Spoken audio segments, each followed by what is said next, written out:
दर्शकों नमस्कार। योग निरोग कार्यक्रम में आप सभी का स्वागत है। मित्रों, आज हम बात करेंगे पवन मुक्तासन के बारे में। पवन मुक्तासन को किस प्रकार करना चाहिए, उसके क्या क्या लाभ हैं, उसके बारे में जानेंगे। चलते हैं पवन मुक्तासन करने के लिए। हमारे पेट पर अपान वायु को निकालने के लिए बहुत ही महत्वपूर्ण आसन पवन मुक्तासन। पवन मुक्तासन करने के लिए हम लेट जाएंगे शवासन में। शवासन के लिए धीरे से लेट जाएं, पैरों को सामने फैलाकर दोनों हाथों का सहारा देकर धीरे धीरे हम शवासन में लेट जाएंगे। शवासन दोनों पैरों में 1 से 1.5 फुट का फासला, पंजे बाहर की तरफ, एड़ी अंदर की तरफ, हथेलियां बगल में, हथेलियों का रुख आकाश की तरफ, अंगुलियां सामान्य, आंखें बंद। अपने शरीर को पूरी तरह से रिलैक्स छोड़ दें। आपके शरीर में किसी भी प्रकार का कोई भी तनाव नहीं हो। अगर है तो उसे आदेश दें वो रिलैक्स हो जाए। जब आपका शरीर पूरी तरह रिलैक्स हो जाए, धीरे से दोनों पैरों को मिलाएंगे। एड़ी पंजे टखने मिला दीजिएगा। उसके बाद धीरे धीरे दोनों घुटनों को मोड़कर टखने और एड़ियों को नितंबों के पास में लेकर आएं। लंबा गहरा श्वास लेने के बाद श्वास को निकालते हुए दोनों घुटनों को छाती पर रख दें, इस प्रकार से। फिर धीरे से दोनों हाथों का सहारा लेकर, या कह सकते हैं ग्रिप्स बनाकर, घुटनों को छाती पर दबाने का प्रयास करें। दोनों घुटनों को अच्छी तरह से दबाइएगा। जब दोनों घुटने छाती पर लग जाएं, धीरे से सिर को उठाएं और मस्तक, नाक या ठुड्डी को घुटनों पर लगाने का प्रयास करें। 30 सेकंड से लेकर 1 मिनट तक इस पोजीशन में रहने के बाद धीरे से अपने गर्दन को जमीन पर रख दें। उसके बाद दोनों हाथों की अंगुलियों को खोल दें। हथेलियां बगल में। धीरे धीरे पैरों को नीचे लेके आएं। एड़ियां जमीन पर। उसके बाद धीरे धीरे दोनों पैरों को सीधा कर दीजिएगा। शवासन एक आसन करने की विधि। जब आप शवासन करें, अपने शरीर को पूरी तरह रिलैक्स करना आपको हम बताते रहते हैं। प्रत्येक आसन या क्रिया के बाद रिलैक्स, ताकि एक आसन का तनाव, खिंचाव दूसरे आसन में नहीं आए।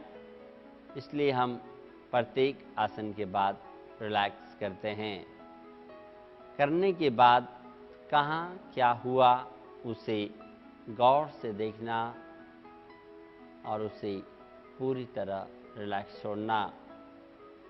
मैं आपको और भी उससे अच्छी तरीके से करने का तरीका बताता हूँ। जिस प्रकार आप पहले गए थे ठीक उसी प्रकार घुटनों को मोड़कर दोनों घुटनों को छाती पर रख दें धीरे से। जब आपके घुटने छाती से लग जाए, दाहिने हाथ को उठाएं और कोहनी से पूरा दबाइएगा। बाएं हाथ को भी उठाएं और अच्छी तरह से ग्रिप्स आप देख सकते हैं। पहले हमने हाथों को इस प्रकार ग्रिप्स बना के लिया था, उतना प्रेशर नहीं पड़ता। जब हम हाथों को इस प्रकार से लेते हैं तो आपके पेट की मांसपेशियों पर ज़्यादा खिंचाव आता है, आपके पेट में ज़्यादा दबाव आता है। इस प्रकार अच्छी तरह से दबाने के बाद आप पहले की तरह धीरे से सिर उठाकर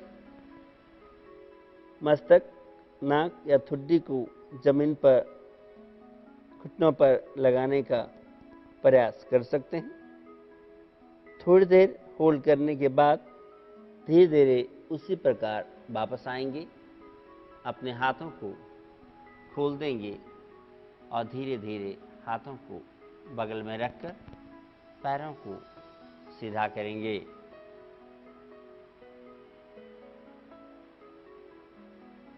उसके बाद शवासन की स्थिति।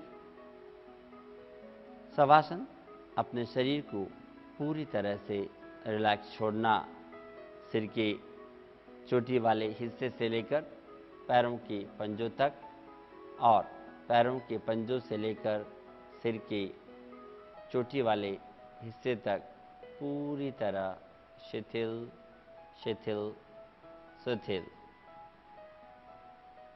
पूरी तरह रिलैक्स होने के बाद धीरे से बाएं पैर को मोड़ें, दाहिने पैर को मोड़ें, दाहिनी तरफ करवट लें, दाहिने हाथ का या दोनों हाथों का तकिया बनाकर थोड़ा सा विश्राम करें और धीरे से बैठ जाएं।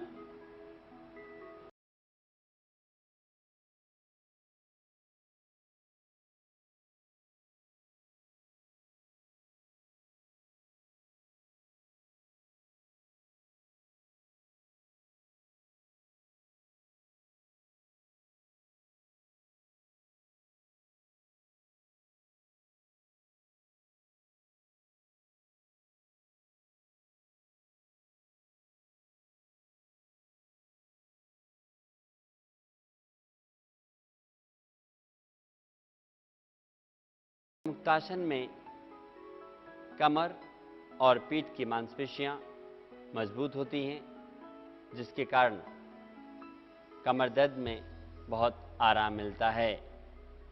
पर विशेष ध्यान रखेंगे, जिन लोगों के कमर, पीठ या गर्दन में दर्द हो, वे साधक पवन मुक्तासन करते हुए सिर को नहीं उठाएंगे। अगर सिर उठाएंगे तो हो सकता है कि दर्द एग्रीवेट हो जाए। तो जिन्हें भी मेरुदंड से संबंधित समस्या हों, वे सिर बिना उठाया करेंगे। बाकी सब सिर को उठा सकते हैं। पेट पर दबाव पड़ने के कारण पेट में जमे हुए चर्बी को कम करने में थोड़ा बहुत सहायक है। साथ में पेट के निचले भाग में दबाव होने के कारण खासकर मेंसेस प्रॉब्लम में भी काफ़ी सहायक है।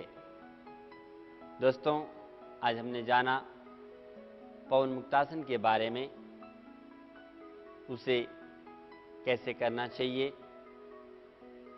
उसके क्या लाभ हैं और किन किन बातों का ध्यान रखना चाहिए। कल हम फिर मिलेंगे नए आसन और क्रियाओं के साथ। तब तक के लिए नमस्कार।